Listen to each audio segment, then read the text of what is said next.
Assalamualaikum warahmatullahi wabarakatuh. Pada anak-anakku kelas 8A sampai 8G, di pagi hari ini kita memasuki materi yang keempat, bab yang keempat tentang iman kepada Nabi dan Rasul, iman kepada Rasul-Rasulullah.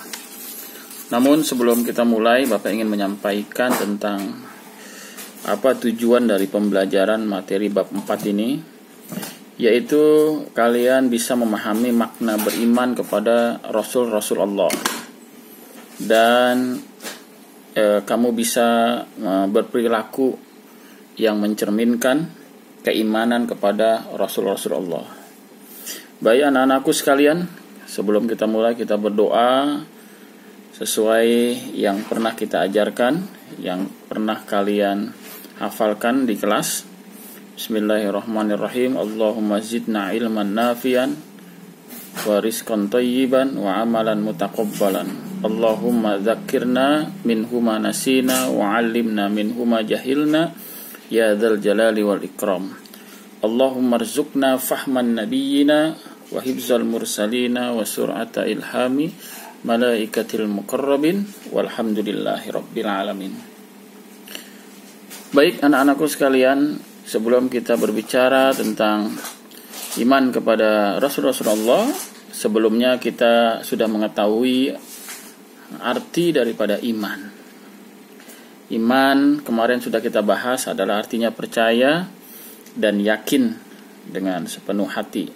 Berarti kalau iman kepada Rasul artinya kita percaya dan yakin dengan sepenuh hati bahwa Allah telah mengutus seorang Rasul ke muka bumi untuk menyampaikan wahyu-wahyu atau firman-firman Allah kepada umatnya.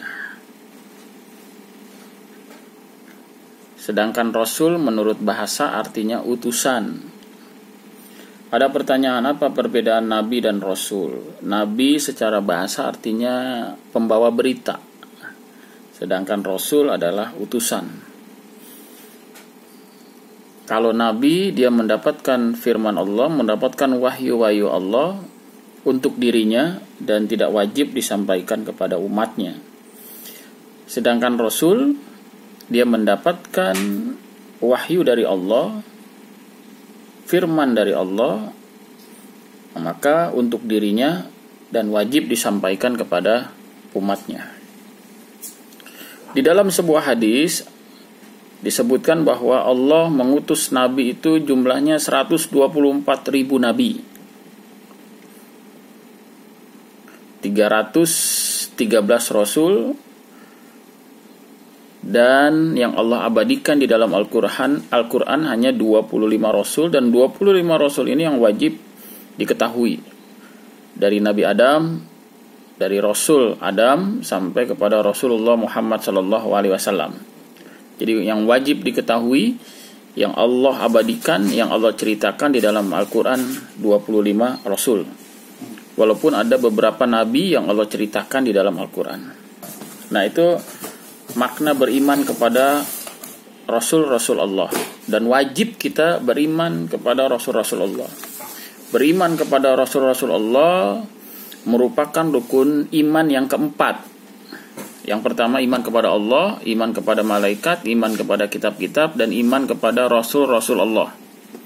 Beriman kepada Nabi dan Rasul.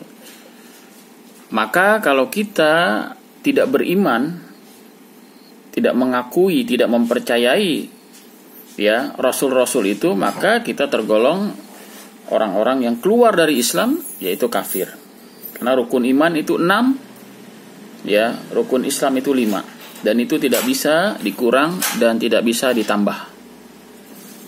Itu pengertian Rasul menurut bahasa dan menurut istilah. Dan kita harus yakin bahwa Allah telah mengutus seorang Rasul buat umatnya di muka bumi ini. Allah Subhanahu wa ta'ala berfirman di dalam surat Al-Imran 164, A'udzubillahi minasyaitonirrajim. Bismillahirrahmanirrahim.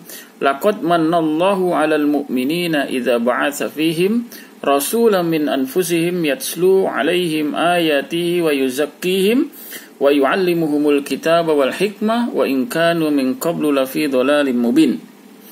Sungguh Allah telah memberi karunia kepada orang-orang beriman ketika Allah mengutus. Nah, ketika Allah mengutus di antara mereka, di antara orang-orang itu, orang-orang beriman, seorang rasul dari golongan mereka, dari suku mereka, dari bangsa mereka, yang membacakan mereka ayat-ayat Allah, membacakan ayat-ayat Allah, mengajari firman-firman Allah. Maka nanti ada umat yang taat kepada Rasul, ada umat yang ingkar kepada Rasul. Mengajarkan kitab, mengajarkan hikmah. Dan sesungguhnya sebelum kedatangan Nabi itu mereka adalah benar-benar dalam kesesatan yang nyata. Sebelum Nabi, sebelum Rasul datang, mereka kehidupannya dalam keadaan tersesat. Contohnya sebelum Rasul datang, mereka menyembah berhala. Seperti pada masa zaman Nabi Muhammad. Sebelum Nabi Muhammad dilahirkan di kota Mekah, umatnya menyembah berhala. Ada 360 berhala bergelantungan di Ka'bah. Mereka suka berjudi, mereka suka mabok-mabokan, mereka suka berzina. Artinya apa? Artinya mereka kehidupannya tidak benar, kehidupannya tersesat, ya, kehidupannya tidak mengenal Allah. Yang mereka kenal adalah Tuhan-Tuhan yang jumlahnya itu banyak, dan ada nama-nama mereka, nama-nama Tuhan mereka. Ada yang namanya Manata, ada yang namanya Hubbal, ada yang namanya Uzza, ada yang namanya Lata. Di ayat di Al-Quran surat An-Nisa ayat 136, Allah juga berfirman, Ya ayyuhallazina amanu aminu billahi wa rasulihi wal kitabil ladzi nazzala ala rasulih wal kitabil ladzi anzala min qabl. Wahai orang-orang yang beriman, tetaplah beriman. Nah, Allah menyuruh tuh, tetaplah beriman kepada Allah dan Rasulnya dan kepada kitab-kitabnya yang Allah turunkan kepada Rasulnya, serta kitab-kitab Allah yang diturunkan sebelumnya. Sebelum Al-Quran ada kitab Injil, sebelum kitab Injil ada kitab Taurat, sebelum kitab Taurat ada kitab Zabur. Dan itu adalah firman-firman Allah, wahyu-wahyu Allah yang Allah turunkan, ya, yang Allah turunkan kepada Rasul-Rasul pilihan. Ajarannya seperti apa? Ajarannya mengesahkan Allah, ya, tidak boleh berbuat musyrik, tidak boleh menyekutukan Allah, tidak boleh membunuh, tidak boleh berzina, tidak boleh berdurhaka kepada kedua orang tua, tidak boleh melakukan sumpah palsu. Seperti itu. Itu poin yang pertama. Poin yang kedua, bagaimana, ya, kita bisa berperilaku seperti Rasul. Maka tidak ada jalan lain, kita harus meneladani sifat-sifat Rasul. Paling tidak sifat Rasul itu ada 4, yaitu sidik, amanah, fatona, tablik. Itu sifat wajib bagi Rasul. Sidik artinya jujur, benar. Rasul itu tidak pernah berdusta. Perkataannya selalu jujur, perkataannya selalu benar. Maka kalau dalam kehidupan sehari-hari, kalau kita bisa berkata jujur, berkata benar dalam kehidupan sehari-hari, jujur terhadap ibu bapak, jujur terhadap kakak kita, jujur terhadap adik kita, jujur terhadap kakek nenek kita, jujur ketika kita berada di luar rumah, ketika kita belanja, ketika kita bersosialisasi dengan teman kita, kawan kita, masyarakat. Kalau kita jujur atau kita berkata benar, maka kita telah mengikuti Rasulullah SAW, mengikuti para Rasul. Yang kedua, Rasul memiliki sifat fatonah. Fatonah itu artinya cerdas, pandai. Maka kamu seorang pelajar dituntut untuk menuntut ilmu agar kamu pandai, ya. Talabul ilmi faridatun ala kulli muslim. Menuntut ilmu adalah kewajiban bagi setiap muslim. Dengan harapan apa? Ketika kita berilmu, Ya, yang salah satunya adalah kita dicintai Allah karena Allah menyuruh kita untuk menuntut ilmu. Ya, tidak mudah dibodohi oleh orang. Ya, apalagi kalau ilmunya ini adalah ilmu agama. Yang ketiga adalah sifat wajib bagi Rasul adalah amanah. Dipercaya. Orangnya dipercaya. Bisa memegang rahasia. Umpamanya kamu dipercaya sama ayah kamu, dipercaya sama ibu kamu, jangan sampai kalian mengkhianati kepercayaan itu. Ya, dipercaya. Ini penting. Kalau orang dipercaya, insya Allah dia akan dicintai, disukai oleh orang lain. Amanah. Kalau berjanji, dia nggak pernah dusta. Berarti dia amanah, jujur. Dan yang keempat adalah tabligh. Tabligh itu adalah menyampaikan, ya, menyampaikan apa yang harus disampaikan, mana yang harus tidak disampaikan. Menyampaikan. Rasul itu sifatnya tabligh, menyampaikan apa yang disuruh oleh Allah untuk menyampaikan. Firman-firman Allah, ayat-ayat Allah disampaikan oleh para rasul kepada umatnya. Tidak ada yang disembunyikan. Ya, jadi para rasul itu ketika mendapatkan wahyu dari Allah, mendapatkan ayat-ayat firman-firman dari Allah, mereka tidak sembunyikan, mereka sampaikan kepada umatnya. Begitupun kita, kalau kita dikasih kepercayaan, ya, dan kita dianggap orang yang tabligh, bisa menyampaikan, maka sampaikan.